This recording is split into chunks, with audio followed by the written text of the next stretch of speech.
Thank you very much. So we're moving from dangerous liaisons to dangerous donors. I will use that again. I think what you said at the end kind of leads nicely to what Ian will talk about to some extent, because there is a link with foreign policy objectives and social media and how that has been used and whether that works or doesn't work and what evidence we have on those questions. So it's kind of like the look more from the outside to these systems, where we so far have looked more at what's been happening in those countries themselves. Ian, please. Right. You have to, Okay. because there's people listening online. Yeah. I don't know, but social media is full of Let's it. hope they are. Social media enthusiasts, such as myself, tend to overestimate the power of this sort of thing and wax lyrical about how great hashtags are in political movements. So I'm going to try and limit myself to particular evidence of use of social media in shaping foreign policy. We're fortunate that WikiLeaks have uncovered an awful lot of documents about American diplomatic traffic in the last few years, and so we have quite a bit of real solid information about the Americans and how they're dealing with social media groups in other countries. So I'm going to start in 2008, when a representative of a group called April 6 Youth visited New York. We don't know who he was, because the Americans aren't talking, and April 6 Youth are a bit busy just now to answer questions. But he came to New York to a conference on politicized youth and described a coalition of opposition groups in Egypt, including April 6 Youth themselves and the Muslim Brotherhood, a few other groups. And also went off to Washington while he was there, spoke to staff members from the Senate and the House of Representatives, and told them about their plan. The plan was to stage a revolution in 2011, leading to democratic elections at the end of the year. The Americans described this as highly unrealistic, but pressed the Egyptian Ministry of Affairs to release certain members of the April 6 group that they'd arrested shortly before the visit. Now, April 6 Youth is a Facebook group. It only existed as a Facebook group. It organises itself entirely through social media and talks to other people through online groups. Prime Minister Nazif at the time attempted to reassure the Americans that Egypt was a free society, and he did this by insisting, and I'll quote him here, "As long as I'm Prime Minister," he said, "we will not censor the internet or remove Facebook." He only said Facebook, he only said the internet, he didn't say newspapers or television. The way he wanted to persuade the Americans that they're free and sort of democratic was by saying that it was Facebook that was going to stay and it was the internet that was going to stay. Yeah, as we know, of course, the internet and Facebook were both shut down a week before Nazif was removed by Mubarak in January 2011. But that was 2008. 2009, the American diplomats themselves started using Facebook a lot more to reach out to political groups in the... I'll try and speak up. To try and reach out to political groups in the countries they were stationed in. In Tunisia, the American embassy is recorded as reaching out to local groups and getting a great reception. In Bahrain, they reached out on Facebook, and that was great, and they spoke to the various youth groups around and had a great reception, but physical visits caused arguments. They would get one group to visit a battleship that was was visiting the area, and there was a huge row, and all communication was broken off for several months afterwards. As long as they stayed online, it was all right. There was a cable from Cairo, again, back in Egypt, that I'll quote again: "Egypt's bloggers are playing an increasingly important role in broadening the scope of acceptable political and social discourse and self-expression." The bloggers, the Americans noted, weren't forming coherent opposition, but they were expanding the level of things, the range of things that could be said by larger media groups, and increasing freedom of the press simply by existing. 2010, we go to Iran, where Mousavi's Facebook page, along with more traditional methods, is a source of information and instructions for protesters.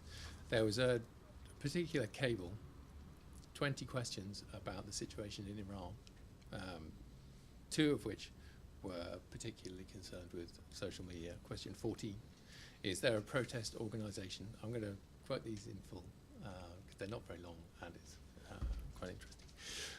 So question 14, is there a protest organisation? According to 4 separate but complementary sources, one inside Iran, protesters looked to Mousavi, for example, his Facebook homepage, for specific guidance on what to do, not a local leadership cadre or organisation. Sources explained that people communicate information on upcoming protest and strategies by using email networks, landlines, and word of mouth. Again, not big media. No, nowhere is that mentioned. I'm working for the Telegraph. This is bad news for me, but never mind.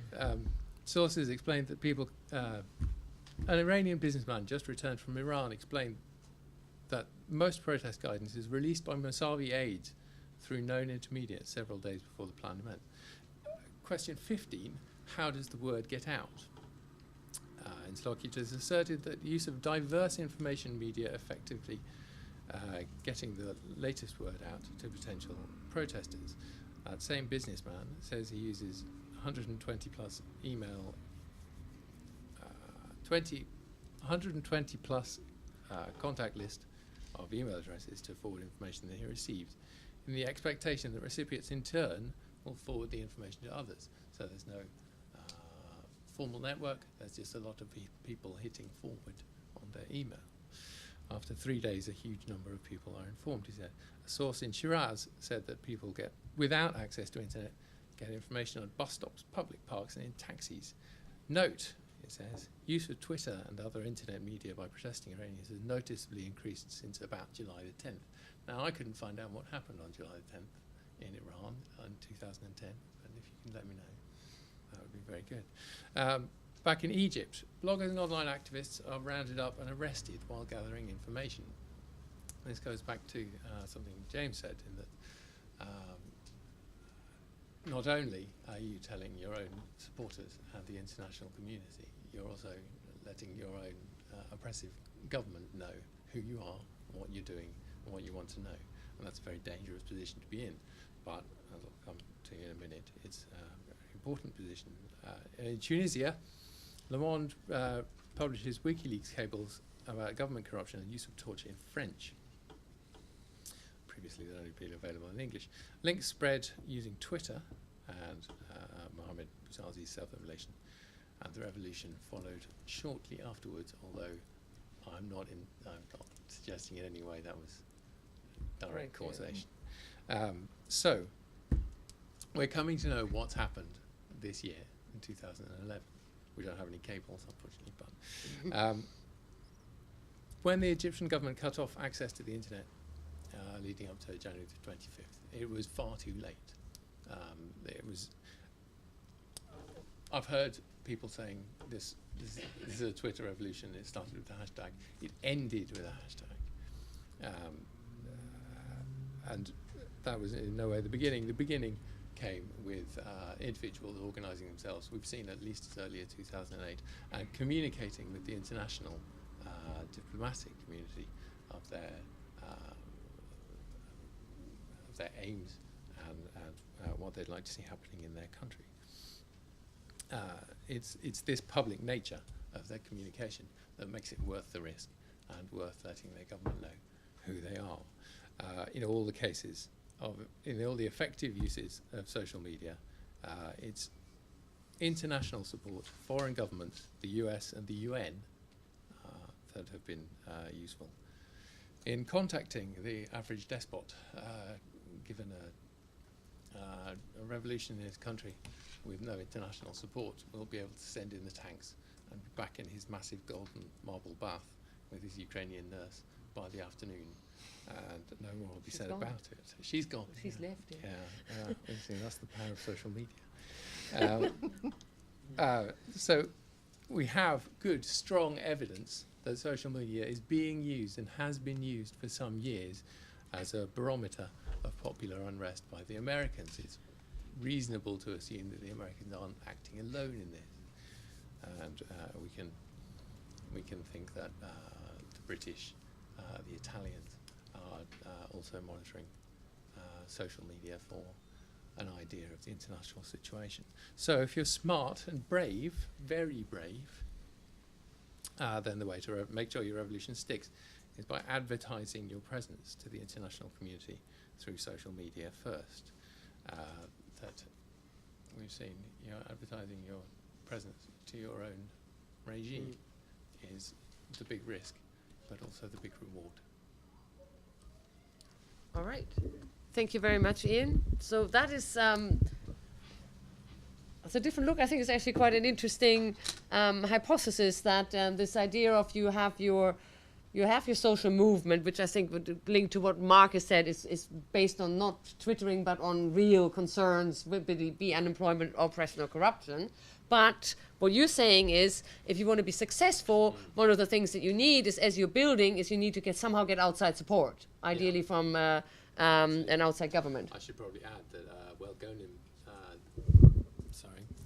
Ghonim, very important television interview happened because he'd been arrested for running a Facebook group, but his point that he really wanted to get across in that interview was that the Facebook group wasn't the important thing, it was the people on the ground that were communicating via that Facebook group that made it a viable protest. Yeah.